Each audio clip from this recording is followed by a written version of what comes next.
হে everyone, আজকে আমার weekly অফে আমি আর বোন মিলে ইকো পার্কে এসেছিলাম। তারপরে এখানে অনেকক্ষণ ঘোরাঘুরির পর বোন বলছে ও বোট রাইডিং করবে। এখন আমরা এই যে পাশে ঝিল দেখতে পাচ্ছ, বোটে উঠবো, বলতে পারো একটু সাওয়ারি করব ফার্স্ট টাইম। তারপর এই দেখো রত্না এখানে সেফটি জ্যাকেট পরছে, যেহেতু বোট রাইডিং করার জন্য এই শর্তটা মানতে হবে, সেফটি জ্যাকেটটা পরতে হবে। আর দেখো কত পরিমাণে খুশিও। তো তারপর আমিও জ্যাকেটটি পরে নিয়েছিলাম। আমার একদম ভালো লাগছিল না, জ্যাকেটটা কি বড়, হাবালদার মতো লাগছিল দেখতে, দেখো। তো তারপর আমরা বোর্ডের কাছে চলে আসলাম। আর আমার এই দেখো শাড়ি পরে নামার সময় কি ভয় লাগছিল, যদি যাই পা ফসকে পড়ে। তারপরে এই দেখো আমি আর বোন উঠে গেছি। সত্যি কথা বলতে প্রচুর আনন্দ হচ্ছে, মানে ফার্স্ট টাইম, কি বলবো, এত সুন্দর ভিউ। আর এইখানে রত্নাকে দেখো কত খুশি, মানে সত্যি কথা ওর জন্যই আমি এসেছি। আমার বেকার টাকা খরচা হয়েছে, মানে আমারও ভালো লেগেছে অবশ্যই।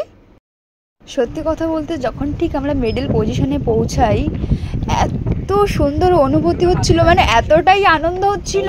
আর জলের মানে ঝিলের কি প্রচণ্ড হাওয়া, যেন হাওয়ায় উড়িয়ে নিয়ে যাচ্ছে। আর ভিউটা এত সুন্দর যে তোমরা বোট রাইডিং না করলে বুঝতে পারবে না যে ঠিক কতটা আনন্দ হয়, কতটা মজা হয়। আর সবচেয়ে বড় কথা তোমরা নিজেরাই দেখো, ভিউটা এত সুন্দর, লাভলি মোমেন্ট।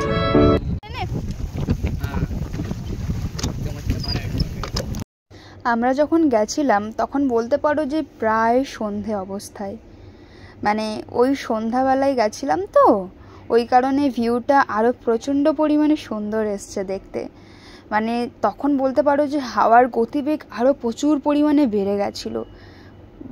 আর পাখি, ঝাঁকে পাখি যাচ্ছিলো, যাই হোক সেটা আমার ক্যাপচার করা হয়নি। তবে সত্যি কথা খুব ভালো লেগেছে। তো আমি এতটুকুই বলবো যে ঘুরতে যাও, সময় পেলে চুটিয়ে ঘোরো, প্রচুর খাওয়া দাওয়া করো, এতটুকুই বলবো। তো এইখানে আমাদের টাইম দেওয়া হয়েছিল ½ তো আমাদের কমপ্লিট হয়ে গেছে। তারপরে আমরা উপরে উঠে আসলাম। তারপর প্রচণ্ড পরিমাণে খিদে পেয়েছিল, সত্যি কথা সারাদিন কিচ্ছু খাইনি। তারপরে আমি আর বনু মিলে 2 প্লেট বিরিয়ানি নিয়েছিলাম।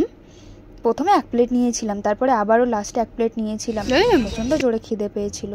তো তারপরে আমরা খাওয়া দাওয়া কমপ্লিট করে ঝিলের ধারে ওই সন্ধ্যা প্রায় 7টা, পৌনে 7টা মতো আমরা বসেছিলাম, হাওয়া খাচ্ছিলাম। তারপরে বাড়ি চলে গেছিলাম। আজকের মতো এইটুকু।